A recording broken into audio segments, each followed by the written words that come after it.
لیس علیکم جناح ان تبتغوا فضلا من ربکم، اور تم پر کوئی گناہ نہیں ہے تم اپنے رب کے فضل کو تلاش کرو، یعنی حج کے لیے جاتے ہوئے بھی تم وہاں پر کاروبار کرو، روزی تلاش کر لو تو کوئی حرج نہیں ہے، اس سے آپ کے حرج میں فرق نہیں پڑے گا، مگر اصل چیز حج ہونی چاہیے، اصل نیت حج ہونی چاہیے۔ اب ضمناً جو ہے آپ کوئی کاروبار کر لیں، کوئی سامان وہاں پر کھڑے ہو کے بیچ دیں، یا کہ کسی کا کام کرے اجرت پر، آپ کر سکتے ہیں، کوئی حرج نہیں ہے، یہ مانگنے سے زیادہ بہتر ہے۔ فَإِذَا أَفَضْتُم مِّنْ عَرَفَاتٍ، جب تم عرفات سے لوٹو، تو گیا حج کے اعمال میں سے یہ حج، عرفہ حج کا ایک رکن ہے۔ حج کے 4 ارکان یاد رکھ لیجیے۔ پہلا رکن ہے احرام باندھنا، یعنی دل میں نیت کرنا کہ آپ حج میں داخل ہو گئے ہیں۔ دوسرا رکن ہے وقوف عرفہ، جس کا اس میں ذکر کیا جا رہا ہے، یہ 9 ذی الحجہ کو وقوف عرفہ ہے۔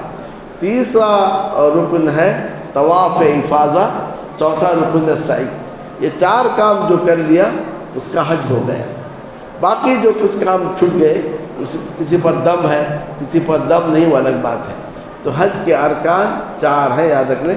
پہلا کیا ہے؟ احرام، دوسرا ہے وقوف عرفہ، تیسرا ہے طواف افاضہ 10 تاریخ کو کرتے ہیں، اور چوتھا ہے طواف افاضہ کے بعد سعی۔ یہ 4 کام جو ہیں حج کے ارکان ہیں۔ اور عرفات پہ زور اس لیے دیا گیا کیونکہ قریش عرفات میں جاتے نہیں تھے۔ عرفات کا جو میدان ہے حدود حرم سے باہر ہے، اور بورڈ لگے ہوئے ہیں، یہاں حدود حرم ختم ہوا، یہاں سے حل شروع ہے۔ قریش کہتے تھے کہ ہم حرم والے ہیں، کعبے کے پڑوسی ہیں، کعبے کے مجاور ہیں، تو ہم جو ہے اور لوگوں کے جیسے حل کو نہیں جائیں گے۔ حل حدود حرم سے باہر وہ لوگ جائیں گے جو باہر سے آئے ہیں، ہم جو ہے حدود حرم میں رہیں گے۔ عرفات سے پہلے پہاڑوں کے پاس ٹھہر جاتے تھے، تو نبی صلی اللہ علیہ وسلم نے اس فرق کو مٹانے کے لیے کہا الحج عرفہ، حج عرفہ کا نام ہے، جو عرفہ میں داخل نہیں ہوگا اس کا حج ہی نہیں ہوگا۔ تو اس طریقے سے یہ جو فرق تھا، قریش نے اپنے آپ کو جو اور لوگوں سے ممتاز رکھا تھا، نبی صلی اللہ علیہ وسلم نے اس فرق کو مٹا دیا۔ لا فضل لعربی علی عجمی، کسی عربی کو کسی عجمی پر کوئی تفوق اور فوقیت حاصل نہیں ہے، کسی گورے کو کسی کالے پر کوئی فوقیت اور تفضل اس پر فوقیت حاصل نہیں ہے۔ بس جب تم عرفات سے لوٹ جاؤ تو اللہ کو یاد کرو مشعر حرام کے پاس، یعنی مزدلفہ میں۔ جب عرفات سے لوٹیں گے، کب لوٹیں گے؟ سورج ڈوبنے کے بعد، بغیر مغرب کی نماز پڑھے ہوئے عرفات سے لوٹیں گے، مزدلفہ آئیں گے، تو مزدلفہ میں آ کے مشعر حرام، ابھی جہاں مسجد بنی ہوئی ہے مزدلفہ کی، وہ ہے مشعر حرام، کہ مشعر حرام کے پاس اللہ کو یاد کرو۔ نبی صلی اللہ علیہ وسلم نے فرمایا کہ میں نے یہاں وقوف کیا ہے، پورا کا پورا مزدلفہ وقوف کی جگہ ہے، تو اس میں گنجائش دی گئی کہ پورے کے پورے مزدلفہ میں جہاں بھی جگہ ملے وہاں رات کو قیام کر کے اور صبح کی نماز پڑھ کے اللہ کو ذکر کرنا ہے۔ وَاذْكُرُوهُ كَمَا هَدَاكُمْ، اور وہاں اللہ کو یاد کرو جیسا کہ اللہ نے تمہیں ہدایت دی، توحید دیا، اسلام سے نوازا، یاد کرو۔ وَإِن كُنتُم مِّن قَبْلِهِ لَمِنَ الضَّالِّينَ، اگرچہ کہ تم اس سے پہلے البتہ گمراہوں میں سے تھے، تمہیں حق کیا پتہ نہیں تھا۔ اللہ تعالیٰ ان آیات کے ذریعے سے تمہیں حج کا طریقہ بتلا رہا ہے۔ ثُمَّ أَفِيضُوا مِنْ حَيْثُ أَفَاضَ النَّاسُ، پھر لوٹو وہاں سے جہاں سے لوگ لوٹے ہیں۔ تو یہ قریش سے کہا جا رہا ہے کہ لوگ کہاں سے لوٹتے ہیں؟ عرفات جا کر لوٹتے ہیں، تو تم کو بھی عرفات جا کر لوٹنا پڑے گا۔ اگر عرفات نہیں گئے تو تمہارا حج نہیں ہوگا۔ وَاسْتَغْفِرُ اللَّهَ، اور اس سے پہلے جو تم سے کوتاہی تقصیر ہوئی ہے، اپنے آپ کو اور لوگوں سے جو بڑا سمجھتے تھے، اللہ سے معافی چاہو، بے شک اللہ تعالیٰ خوب بخشنے والا، خوب رحم کرنے والا ہے۔ جاہلیت میں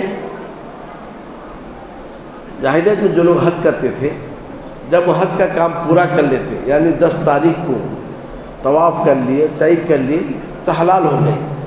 اب اس کے بعد کیا کرتے تھے؟ 10 کے روز بھی مینا میں رہتے، 11 بھی رہتے، 12 بھی رہتے، اور جو چاہے 13 بھی رہتے تھے۔ تو مینا میں وہ لوگ بیٹھ کے کیا کرتے تھے؟ قبیلہ کا مناظرہ ہوتا تھا۔ یہ قبیلہ کہتا ہمارے پاس اتنے شعراء ہیں، وہ کہتا ہمارے پاس اتنے خطیب ہیں، وہ کہتے ہیں ہمارے پاس اتنے بہادر ہیں، وہ کہتے ہیں ہمارے پاس اتنے لڑنے والے ہیں، تو کوئی کہتا ہے کہ ہمارے پاس اتنے مرد ہیں، تمہارے پاس اتنے مرد نہیں ہیں۔ تو قبیلے پر فخر کرتے تھے، حتیٰ کہ جو لوگ مر گئے ان کو یاد کرتے تھے، تمہارے پاس کتنے شعرا، ہمارے پاس اتنے شعرا تھے، فلاں شاعر ہمارے قبیلے کا تھا۔ تو اللہ عز و جل نے فرمایا ان چیزوں کو یاد مت کرو، یاد کرو کسے؟ اللہ تعالیٰ کو یاد کرو۔ فَإِذَا قَضَيْتُم مَنَاسِكَكُمْ، پس جب تم اپنے حج کے مناسک کو پورا کر لو، فَاذْكُرُوا اللَّهَ كَذِكْرِكُمْ آبَاءَكُمْ، تو اللہ کو یاد کرو جیسا کہ تم اس سے پہلے اپنے آبا اور اجداد کو یاد کرتے تھے، او اشد ذکرا، یا کہ اس سے بھی زیادہ اللہ کو یاد کرو۔ اسی لیے یہ جو مینا میں کے جو ایام ہیں ان میں ہر نماز کے بعد تکبیرات بلند کرنی ہے، اور اس کے بعد بیٹھتے ہوئے اللہ اکبر اللہ اکبر اللہ اکبر لا الہ الا اللہ واللہ اکبر اللہ اکبر وللہ الحمد بلند کرنا ہے۔ ابن عمر رضی اللہ عنہ میں آتا ہے کہ وہ راستے میں چلتے تھے، تکبیر بلند کرتے تھے تاکہ لوگ ان کی تکبیر کو سن کر اپنی طرف سے تکبیر کو بلند کریں۔ تو کیا مینا کے میدان میں جو وقوف ہے تو اس کا مقصد یہ ہے تم وہاں پر اللہ کو یاد کرو۔ یہاں پر ایک بات یاد رکھیں، حج کے سارے مناسک پر غور کرنے سے جو بات معلوم ہوتی ہے وہ یہ ہے، حج کے اس مناسک کے پیچھے ایک مقصد ہے، وہ یہ ہے کہ اللہ کی توحید کو بلند کیا جائے، کہ جتنا اللہ کا نام لیا جاتا ہے اتنا کائنات میں کسی اور معبود کا نام نہیں لیا جاتا ہے۔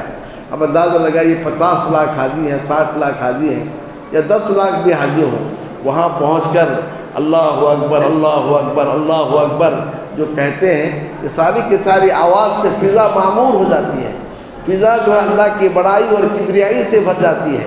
آپ دیکھیں گے جو لوگ مسلمان نہیں ہیں وہ اپنے بتوں کا نام لیتے ہیں، اور اس طریقے سے جن کی عبادت کرتے ہیں ان کے دعائی دیتے ہیں، ان کا نام لکھتے ہیں، لیکن مسلمان اللہ کے نام کو بلند کرتا ہے۔ تو اگر ایک مسلمان ایک دن میں 100 بار اللہ اکبر کہا ہے، 10 لاکھ اگر 100 بار اللہ اکبر کہے ہیں تو فضا میں کوئی جگہ نہیں رہے گی جہاں اللہ کے علاوہ کسی اور کا نام ہو۔ تو گویا اللہ عز و جل کی بڑائی اس حج کے پیچھے مقصد ہے۔ حج کے ذریعے سے دنیا کو یہ بتانا مقصود ہے اس کائنات میں جتنے معبود ہیں ان سارے کے سارے معبودوں میں سچا معبود کوئی ہے تو اللہ عز و جل ہے، باقی سارے کے سارے معبود جھوٹے ہیں۔ اسی لیے آپ دیکھیں گے جب حج کا احرام باندھتے ہیں آپ تلبیہ پڑھتے ہیں، کیا تلبیہ پڑھتے ہیں؟ لبیک اللہم لبیک لبیک لا شریک لک لبیک ان الحمد والنعمت لک والملک لا شریک لک۔ اس تلبیہ میں نہ کسی فرشتہ کا نام ہے، نہ کسی ولی کا نام ہے، نہ کسی بزرگ کا نام ہے، پورا کا پورا تلبیہ میں اللہ تعالیٰ کی بڑائی ہے، اس کی کبریائی ہے، اس کی عظمت ہے، بلکہ یہ اعتراف ہے اے اللہ میں جو حج کے لیے جا رہا ہوں اس میں بھی تیرا ہی شکر ہے، تیرے ہی توفیق سے تیرے ہی نعمت سے حج کے لیے جا رہا ہوں۔ بار بار بندہ کہ تیرا کوئی شریک نہیں، تیرا کوئی شریک نہیں، تیرا کوئی شریک نہیں، تو گویا بار بار شرک کی نفی ہو رہی ہے۔ اور کہا گیا افضل حج وہ ہے جس میں تلبیہ کو زور سے پکارو، یہ نہیں کہ سب ایک ساتھ نہیں، ہر آدمی اپنی جگہ زور سے پکارتا رہے، اجتماعی طور سے نہیں ہے، ہر آدمی اپنی جگہ زور سے پکارتا رہے، لیکن عورت کے لیے اتنی آواز سے پکارے کہ اس کی پڑوسن سن سکے۔ اس تلبیہ کی فضیلت یہ ہے کہ ما من ملب یلبی، جو بھی تلبیہ پکارنے والا تلبیہ پکارتا ہے اس کے دائیں اور بائیں جتنی چیزیں وہ بھی تلبیہ پکارتی ہیں۔ اندازہ لگائیے جب آپ تلبیہ پکارتے ہیں، ادھر کوئی پتھر ہے، پتھر بھی تلبیہ پکارتا ہے، ادھر کوئی درخت ہے وہ بھی تلبیہ پکارتا ہے۔ اس طریقے سے پوری کی پوری کائنات اس پتھر کو دیکھ کر دوسرا پتھر، اس کو دیکھ کر تیسرا پتھر، اور اس درخت کو دیکھ کر دوسرا درخت، حتیٰ کہ پوری کے جتنے مخلوقات ہیں سب کے سب تلبیہ میں شریک ہو جاتے ہیں۔ یہ تلبیہ کی بہت بڑی فضیلت ہے، اور عام طور سے لوگ بس بھول جاتے ہیں، سو جاتے ہیں، یا اجتماعی طور پر پکارنے کا اہتمام کرتے ہیں۔ اسلام میں اجتماعی طور پر پکارنے کی کہیں کوئی ثبوت نہیں ہے، ہر شخص اپنے اپنی جگہ تلبیہ پکارے۔ تو گویا اس تلبیہ کے اندر کیا ہے؟ اللہ کی توحید کا اعلان ہے، فضاؤں میں اعلان کیا جاتا ہے کہ اللہ تعالیٰ ہی سچا معبود ہے، اس کے علاوہ یہ درخت، یہ پتھر، یہ مورتی، یہ قبر، اور اس طریقے سے یہ ولی، یہ یا کہ نبی یا فرشتہ یا پری جس کی عبادت کی جاتی ہے، سارے کے سارے جھوٹی اور باطل ہیں۔ اس کے علاوہ اور ان کی کوئی حیثیت نہیں ہے۔ آپ دیکھیں گے یہی چیز جو لوگ مسلمان نہیں ہیں وہ لوگ جب اپنے حج کے لیے کسی کے لیے جاتے ہیں، راستے میں دیوانگی کے طور سے جو ہے اپنے معبود کا نام پکارتے ہیں، تو گویا ہم سے کہا گیا حج کے ذریعے سے آپ اللہ کے توحید کا اعلان کریں۔ پھر جب مکہ پہنچتا ہے حاجی تو پہلا کام طواف کرتا ہے۔ طواف کیسے شروع کرتا ہے؟ اللہ اکبر۔ ایک حاجی ایک بار اللہ اکبر کہتا ہے، 7 چکر میں 8 بار اللہ اکبر کہتا ہے، کیونکہ آخری چکر میں آتے ہوئے بھی اللہ اکبر کہنا ہے، تو 7 چکر میں 8 بار اللہ اکبر کہتا ہے۔ ایک حاجی اگر 8 بار اللہ اکبر کہا ہے، 10 لاکھ اگر حاجی ہوں تو فضا میں کتنے بار اللہ اکبر بلند ہوگی۔ صفا اور مروہ میں جاتا ہے، لا الہ الا اللہ وحدہ لا شریک لہ، اس کو بار بار پڑھتا ہے۔ ہر جگہ توحید۔ عرفات کے میدان میں لوگ لمبی لمبی دعائیں لے جاتے ہیں، جبکہ کہا گیا عرفات کی ایک ہی دعا ہے، لا الہ الا اللہ وحدہ لا شریک لہ لہ الملک ولہ الحمد یحیی و یمیت وہو علی کل شیء قدیر، کہ یہی وہ دعا ہے جو میں نے پڑھی ہے، مجھ سے پہلے کے انبیاء نے پڑھی ہے۔ تو عرفات کا مقصد یہ ہے بار بار ایک میدان میں بیٹھ کر اللہ کی توحید کو آپ بلند کریں۔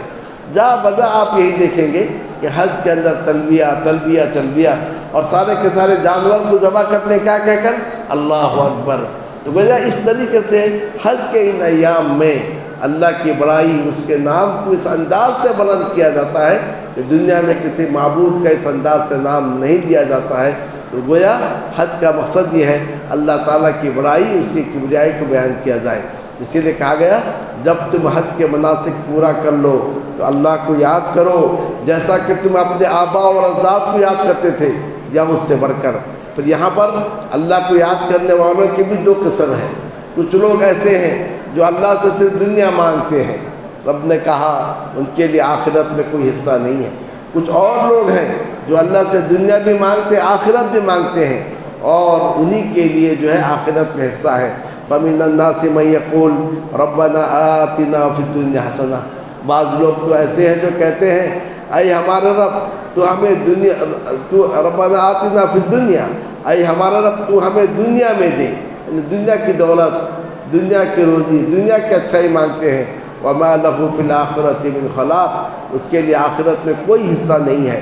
ومنہم من یقول، ان میں سے بعض وہ ہیں جو کہتے ہیں ربنا آتنا فی الدنیا حسنہ وفی الآخرۃ حسنہ وقنا عذاب النار، اے ہمارے رب تو ہمیں دنیا میں بھی بھلائی دے اور آخرت میں بھی بھلائی دے اور ہمیں جہنم کے عذاب سے بچا۔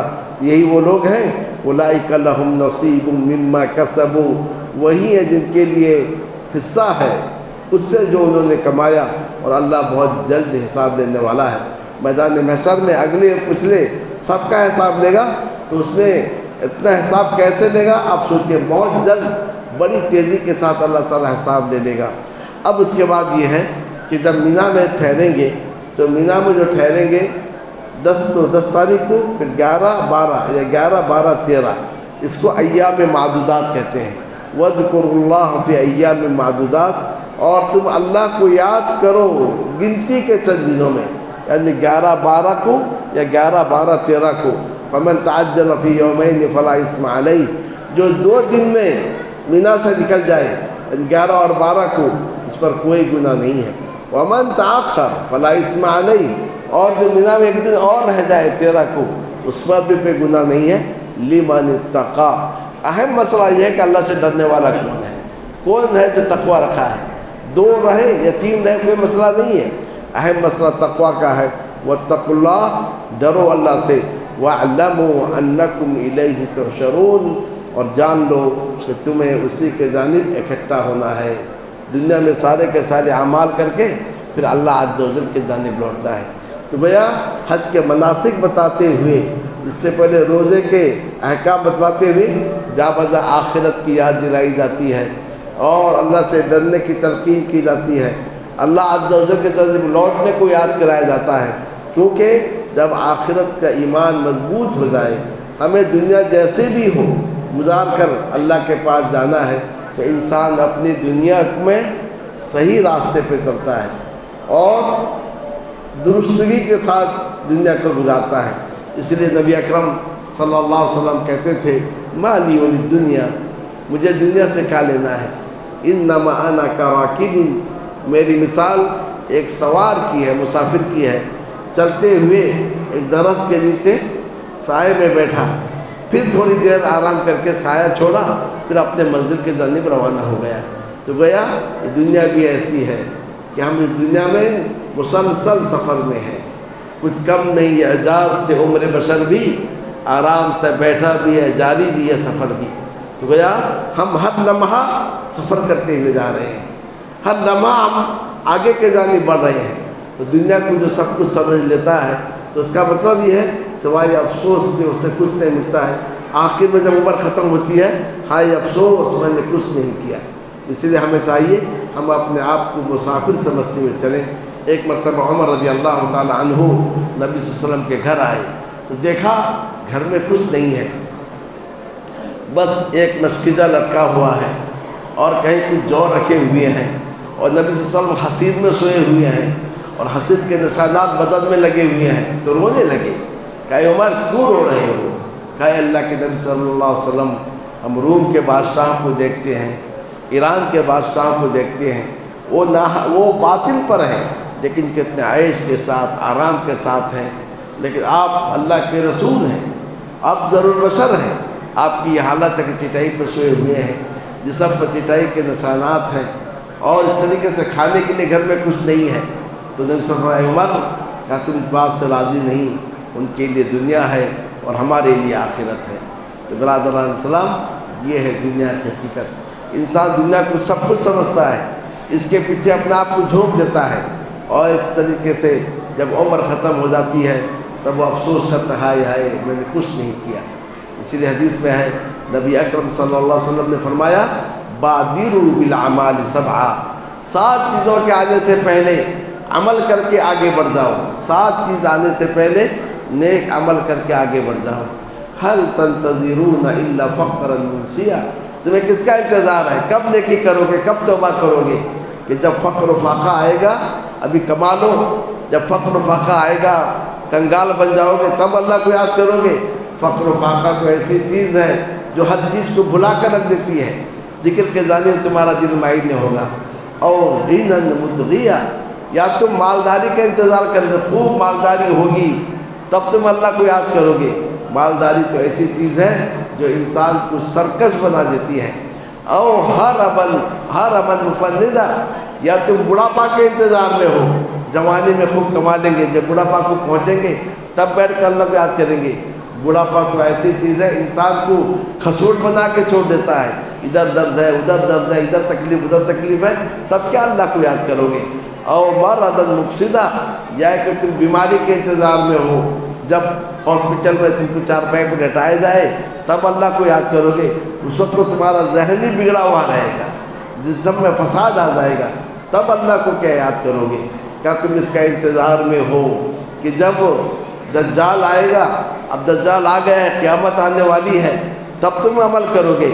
تو ایک غائب چیز ہے، جو بری غائب چیز جس کا انتظار کیا جا رہا ہے، یا کہ تم موت کا انتظار کر رہے ہو، موت تو اچانک آئے گی، تم کو پتہ بھی نہیں چلے گا، اور یا پھر تم قیامت کا انتظار کر رہے ہو، تو یہ بڑی مشکل چیز ہے اور بہت خوفناک چیز ہے۔ تو الغرض ہمیں نیک عمل کے لیے کل کا انتظار نہیں کرنا ہے، آج جو ہو سکے کر جائیے۔ اب راستے میں جا رہے ہیں، کوئی آپ سے مانگ رہا ہے، آج نہیں، کل جب پیسہ آ جائے گا، 1 کے بجائے 10 روپے دیں، ایک ہے تو ایک ہی دے دیجیے، پتہ نہیں آپ کو 10 کا موقع ملے گا نہیں ملے گا۔ آج آپ کے پاس طاقت ہے، استطاعت ہے، 2 رکعت نماز پڑھنے کے لیے پڑھ لو، کل پڑھو گا، کل آپ کے پاس آ نہیں سکتا ہے۔ آج عمرہ حج کر سکتے ہیں، چلے جائیے عمرہ و حج کے لیے، کل ممکن ہے کہ وہ موقع نہیں آئے کہ آپ عمرہ و حج کر لیں۔ تو بھیا جو موقع ملا ہے اس موقع کو غنیمت جانو، کل کے انتظار میں مت رہو، پتہ نہیں کل آئے، اور آئے تو کیسے آئے ہم کو نہیں معلوم ہے۔ تو بھیا اس میں اللہ عز و جل نے یہ کہا کہ تم جان لو اللہ کی طرف تمہیں لوٹنا ہے۔